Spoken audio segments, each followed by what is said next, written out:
Hello. तो कैसे हैं आप लोग? कैरी की कॉपी कैरी की कॉपी कैरी कैरी की कॉपी कैरी की कॉपी। अरे की कॉपी नहीं कर रहा हूँ, गलती से उसकी स्क्रिप्ट मेरे पास आ गई थी। ओए रोहित, मेरी स्क्रिप्ट देना। हाँ अब ठीक है, चलिए एक बार फिर से शुरू करते हैं। Hello guys, what's up. तो सबसे पहले आप सभी को मेरे और मेरी परिवार की तरफ से a very very happy new year. तो मैं चाहता हूँ ये साल आपके लिए अच्छा हो, ये साल आपको नई नई चीज़ें सिखाए।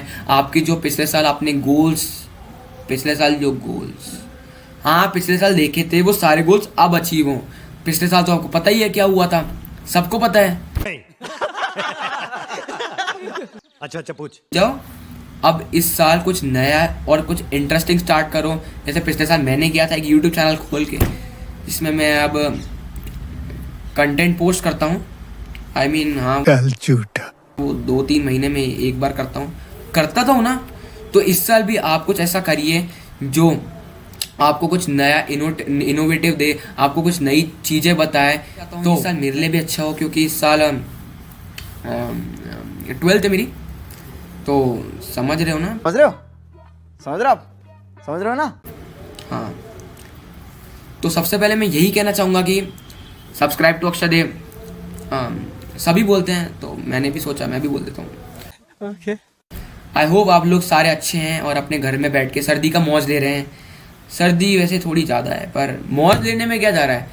रजाई में बैठ के गेम्स खेलो, कुछ भी करो, मौज लो बस। तो आज हम वापस बात करने वाले हैं।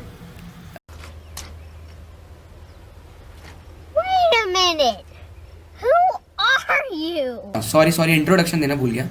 तो मैं आपका वही अपना अक्षर देव एक बार वापस आ चुका हूँ इस चैनल पे, आपको कुछ नया और इंटरेस्टिंग सिखाने के लिए। तो मैं आज वापस बात करने वाला हूँ एक मज़ेदार इशू के बारे में। जो माफ करना, मैं जो सॉरी क्रिटिकल इशू के बारे में, जो आजकल हर टीवी न्यूज़ और पेपर और फ़ोन पर आपको दिखाई दिया जाता है। मैं दिल्ली की ठंड के बारे में बात नहीं कर रहा हूँ, वो हर साल दिखाई जाती है। इस साल कुछ नया हुआ है, मतलब होते हुए आ रहा है, पर इस साल वापस वही हुआ है। तो चलिए कुछ नई चीज़ें देखते हैं। Let's go. That's how we live it. Don't be mad at the system. It's simply how we've existed. I hear a lot of people talking like they politicians and choose to be an accountant because it's safe.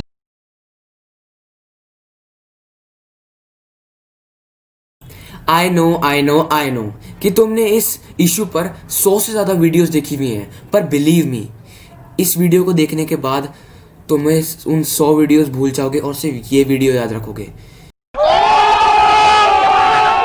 क्योंकि इस video में बहुत सारी चीज़ें मैं बताने वाला हूँ जो तुमको रेसिज्म के बारे में किसी और ने नहीं बताई होगी। इसमें हम ऐसे फैक्ट्स जानेंगे रेसिज्म के बारे में जो बिल्कुल यूनिक हैं। और इस वीडियो को देखने के बाद रेसिज्म के सारे डाउट्स जो आपके मन में अभी आ रहे हैं कि व्हाट इज़ रेसिज्म, ये कहाँ से आया, इसकी शुरुआत किसने करी, क्या ये अभी भी होता है, ये सारे डाउट्स क्लियर हो जाएंगे। तो बिलीव मी, अगर आप इस वीडियो को आखिर तक वॉच करेंगे तो आप रेसिज्म के ऊपर बहुत सारी नॉलेज गेन कर पाएंगे। तो चलिए शुरू करते हैं। तो सबसे पहले हम ये जानेंगे कि व्हाट इज़ रेसिज्म। रेसिज्म का मतलब क्या होता है, इस लाइन, इस वर्ड, इसका मतलब क्या होता है। Let's go. that's how we live it. Don't be mad at the system. It's simply how we've existed. So, before understanding the meaning of racism, let's firstly understand the meaning of races. What are races? Let's understand it. In the small world in which we live, some people think that they are better from other people. So these people believe that the world is split or divided into different groups of people. And often some certain group of people are treated unfairly by these people. So racism is a form of discrimination in which some certain people get discriminated on the basis of physical appearance and many more factors. So it is a crime, it is a form of discrimination. तो अब मैं इसको आपको आसान भाषा में समझाने की कोशिश करूंगा। इसका मतलब ये है, रेसिस का मतलब होता है कि आप लोगों को डिवाइड कर दो डिफरेंट ग्रुप्स में, कि ये थोड़ा सा गरीब है इसको अब अलग ग्रुप में डाल दो, ये अमीर है इसको अलग ग्रुप में डाल दो, ये इस कलर का है इसको अलग ग्रुप में डाल दो। ये लोगों का माइंडसेट है जो लोगों ने बनाया है कि पूरे उन्होंने सारे लोगों को डिफरेंट माइंडसेट्स में बना ग्रुप्स में डिवाइड कर दिया है।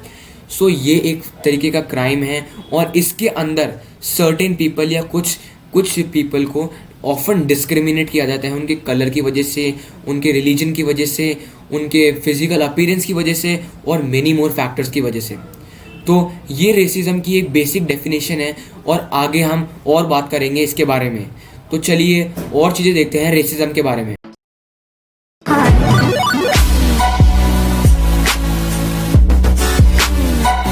Now we will look after some main events of racial discrimination.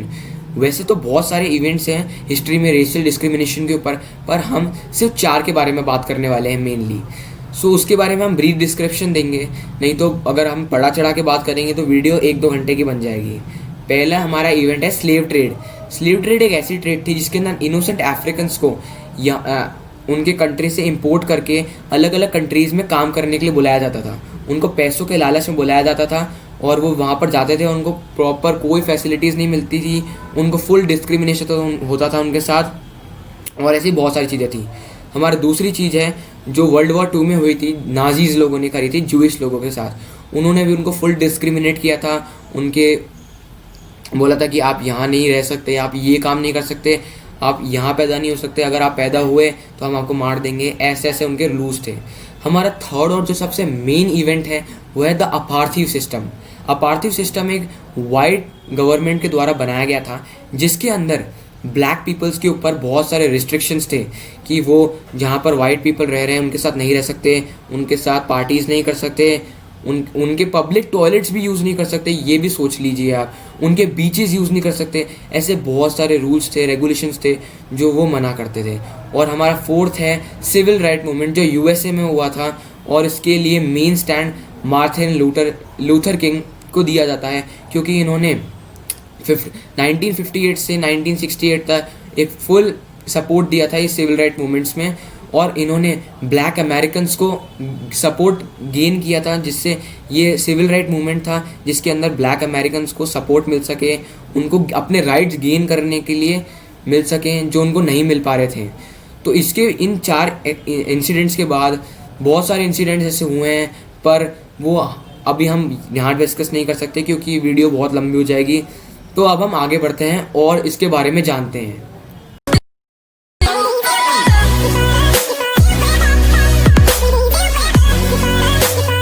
तो अब हम कुछ कॉजेज और इम्पैक्ट्स रेशियल डिस्क्रिमिनेशन के ऊपर जानेंगे।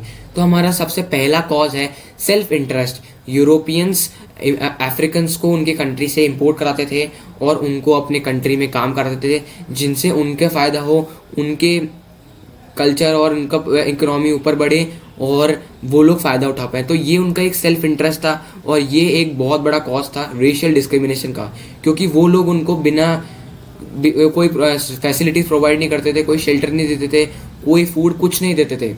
हमारा सेकंड पॉइंट है साइंटिफिक रेसिज्म। साइंटिफिक रेसिज्म का मतलब होता है कि अगर कोई दो मतलब जूइश और अफ्रीकन्स अगर एक साथ ब्रीड करते हैं, मतलब कोई सी भी दो अगर अलग अलग रेसेज अगर ब्रीड करती हैं तो वो एक ऐसी डिफरेंट ब्रीड बनाती हैं। तो एक डिफरेंट ब्रीड बनाती हैं तो उसमें चांसेस हो सकते हैं कि उसकी हेल्थ प्रॉब्लम्स कुछ हो, उसकी लाइफ स्पैन शॉर्ट हो। इसलिए वो अपनी जो उनकी सबसे पावरफुल या टॉप मोस्ट रेस थी, जो उस टाइम पे जिनकी हेल्थ स्पेन अच्छी थी, जिनकी लाइफ स्पेन अच्छी थी, उनको एक साथ रखते थे और उनको एक साथ मैरिज कराते थे, जिससे उनकी जो सेकंड जनरेशन है उसके अंदर हेल्थ प्रॉब्लम के चांस कम हो और उनकी लाइफ स्पेन इंक्रीज हो। तो ये भी एक बहुत बड़ा कॉज था, जिससे आपने देखा ही था वर्ल्ड वॉर 2 में जूइश लोगों को मार देते थे और आर्यंस को एक साथ रखते थे और उनकी मैरिज कराते थे। और हमारा थर्ड पॉइंट है मीडिया रिप्रेजेंटेशन। मीडिया उस टाइम एक मेन रोल था रेशियल डिस्क्रिमिनेशन पे, क्योंकि जहाँ पर वाइट गवर्नमेंट थी वो लोग मीडिया को बोलते थे कि आपको सिर्फ ब्लैक्स के ऊपर गलत खबरें देनी है कि ब्लैक्स ये करते थे, ब्लैक्स वो करते थे, ब्लैक्स लूट पाट करते हैं, वो करते हैं। तो इससे ब्लैक्स का मोरल डाउन होता है और वे एक तरीके से डिस्क्रिमिनेट होते हैं कि हम ये तो हमेशा हमारे बारे में बोल रहे हैं। ऐसा अभी भी होता है पार्टीज के ऊपर, वो बाद में बात करेंगे।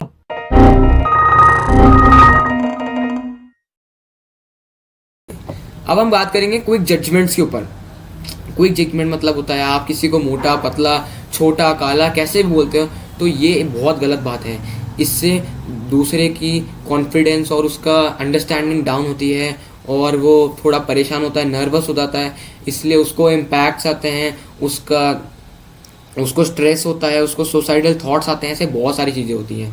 और हमारा लास्ट और 5 पॉइंट्स हैं डिस्क्रिमिनेटरी पॉलिसीज़, जो एक मेन पॉलिसी थी पुराने समय में। जैसा आपने देखा ही कि उन लोगों को घर नहीं देते थे, ये नहीं देते थे, यहाँ पर रहने नहीं देते थे, तो उनके पास बहुत प्रॉब्लम होती थी उनको कि हमको यहाँ रहना है, वहाँ रहना है। उनके पास लिमिटेड एक्सेस होती थी कि हम सिर्फ इतना ही काम कर सकते हैं, यहाँ नहीं रह सकते, यहाँ नहीं आ सकते, कुछ नहीं कर सकते। तो अब हम जानेंगे कुछ इम्पैक्ट्स, इस रेशियल डिस्क्रिमिनेशन के इम्पैक्ट्स क्या थे। सबसे पहला इम्पैक्ट्स तो physical and mental issues. Physical issue वो अंदर से कमज़ोर होते थे बहुत, कि अगर आपको कोई रोज़ाना आपको कुछ एक ही बार बार बोलता है तो आपका मेंटल इशू भी बहुत सारे बढ़ जाते हैं। आपको डिप्रेशन होता है, एंजाइटी होती है, सुसाइडल थॉट्स आते हैं, बहुत सारी चीज़ें होती हैं। और ये जो थॉट्स हैं ये अक्रॉस जनरेशन होती है, मतलब आपकी सेकंड जनरेशन में भी ये डिप्रेशन और इनके थॉट्स आपकी सेकंड जनरेशन में जा सकते हैं, ऐसे चांसेस होती हैं। फिर उनके पास नो अपॉर्चुनिटीज़। वाइट गवर्नमेंट के अंदर ब्लैक पीपल को कोई अपॉर्चुनिटी नहीं थी कि वो उनके ऊपर वॉइस रेज करें, वो खुद की पार्टीज बनाएं, कुछ नहीं कर सकते थे। उनके पास कोई अपॉर्चुनिटी नहीं थी क्योंकि उनको गवर्नमेंट बनाने नहीं देती थी। और उससे सबसे लास्ट में है लिमिटेड एक्सेस। जैसे मैंने आपको पहले बताया कि उनके पास लिमिटेड एक्सेस होती थी कि ये घर है, इसमें रहना है, इसमें नहीं रहना, यहाँ नहीं जाना, वहाँ नहीं जाना। तो ये एक बहुत बड़ी लिमिट एक्सेस थी। और ऐसे बहुत सारे इम्पैक्ट्स हैं जो उन लोगों पे पड़े हैं और आज तक पड़ रहे हैं। और बहुत सारी चीज़ें हैं जो उनके बारे में बुरी कही जाती हैं और उनको वो सब फेस करनी पड़ती है। तो अगर आपको वीडियो यहाँ तक अच्छी लग रही है तो लाइक करे बिना मत जाना और सब्सक्राइब भी कर दो इस चैनल को, जिससे आप ऐसी इंफॉर्मेशन गेन कर सकें। तो चलिए आगे देखते हैं कुछ और।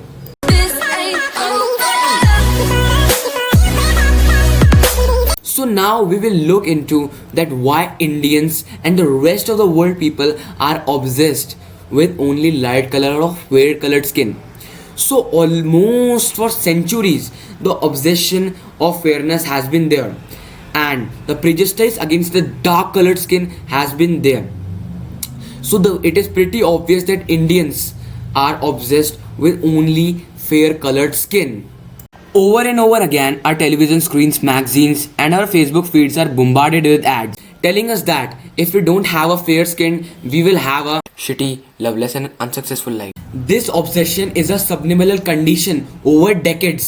Now it isn't just advertisement. They tell us there are some subtle and some non-subtle hints throughout the history that tells us that fair skin is superior. Hinduism developed before written records were kept. It was also thought that when the Aryan people migrated to India around thousands of BCE, they mixed their religion tradition with Dravidians and they were considered as conquerors of the dark-skinned Dravidians. And hence, the Aryans were considered superior. In fact, some have even theorized that India's long history of being colonized and conquered by light-skinned oppressors like the Persians, the Mughals, and the Britishers had led to systemic belief that light skin is better and associated with power.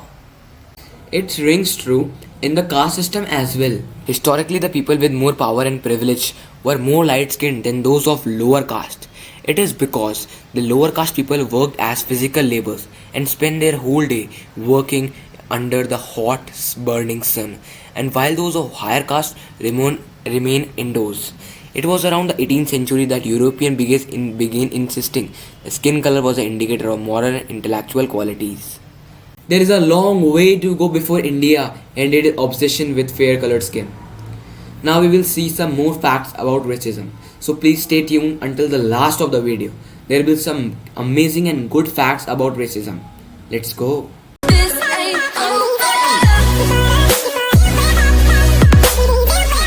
तो अब हम बात करने वाले हैं सबसे main और interesting point के बारे में इस वीडियो के। तो वो है कि कौन सी कंट्री इस रेसिज्म डिस्क्रिमिनेशन को प्रमोट करती है या वहाँ के लोगों को डिस्क्रिमिनेट करते हैं। सबसे पहले मैं यही बताना चाहूँगा कि ये सारी चीज़ें और ये सारे पिक्स और ये सारे ग्राफ मैंने गूगल से उठाए हैं, एक प्रॉपर सोर्स से उठाए हैं। ये सारी चीज़ें किसी कंट्री या लोगों को वायलेट करने के लिए नहीं है, तो इससे को प्लीज़ गलत तरीके से ना लें, इसको एक फ्रेंडली मैनर में लें। तो अब हम जानेंगे कि सबसे ज़्यादा लोगों को वर्ल्ड में डिस्क्रिमिनेट कहाँ किया जाता है। तो टोटल ब्लैक्स नहीं, ब्लैक्स वाइट सारे एशियंस, इन सबको सबसे ज़्यादा प्रमोट किया जाता है फ्रांस में विद % ऑफ 83। आप ग्राफ में देख सकते हैं मेरे सामने पूरे में बना हुआ है ग्राफ, इसमें सबसे ऊपर है 83% और उसके बाद है स्वीडन विद अराउंड 65% और उसके बाद है ग्रेट ब्रिटेन विद 55%। तो ये ग्राफ बहुत अच्छे नहीं हैं और हमको इनको कम करने की ज़रूरत है। अब हम बात करने वाले हैं ब्लैक्स को सबसे ज़्यादा डिस्क्रिमिनेट कहाँ किया जाता है। तो ब्लैक्स को सबसे ज़्यादा डिस्क्रिमिनेट किया जाता है फिनलैंड में जो है 63%, लग्जमबर्ग 52% एंड आयरलैंड 51%। तो ये ग्राफ ही बहुत अच्छे नहीं है, हमको इनको कम करना है। पर आप ये देख सकते हैं कि इसके अंदर इंडिया एक जगह भी नहीं है। पर ये ऐसी बात नहीं है कि इंडिया में नहीं होता डिस्क्रिमिनेशन, होता है, इंडिया में भी होता है, कास्ट सिस्टम में होता है। ये बड़े लोग हैं, ये छोटे लोग हैं, इनको ऐसे बोलो, डिस्क्रिमिनेशन अभी भी होता है। पर कुछ लोग एक्सेस कर देते हैं और डिस्क्रिमिनेशन को एक लेवल तक ले जाते हैं। पर कुछ कंट्रीज़ में इनको मिनिमम रखा जाता है, मतलब नहीं पता चलता ज़्यादा। तो ये नहीं है कि डिस्क्रिमिनेशन उन जगह नहीं है जो ग्राफ में नहीं दिखाई, वहाँ पर भी है डिस्क्रिमिनेशन, पर वहाँ पर इतना लेस है कि वहाँ पर नहीं पता चलता। पर इन कंट्रीज़ में जहाँ 80, 83, 60, 63% है, तो सोच सकते हैं वहाँ कितना डिस्क्रिमिनेशन किया जाता है।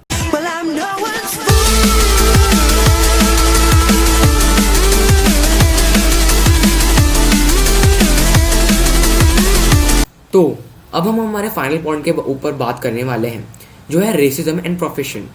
तो आप सभी ने सुना होगा कि हर प्रोफेशन या हर वर्क या जो भी चीज़ में रेसिज्म होता ही होता है, चाहे वो कम हो, ज़्यादा हो, कैसा हो पता नहीं हमको, पर होता ही होता है। तो आज हम मेनली बात करने वाले हैं क्रिकेट के बारे में।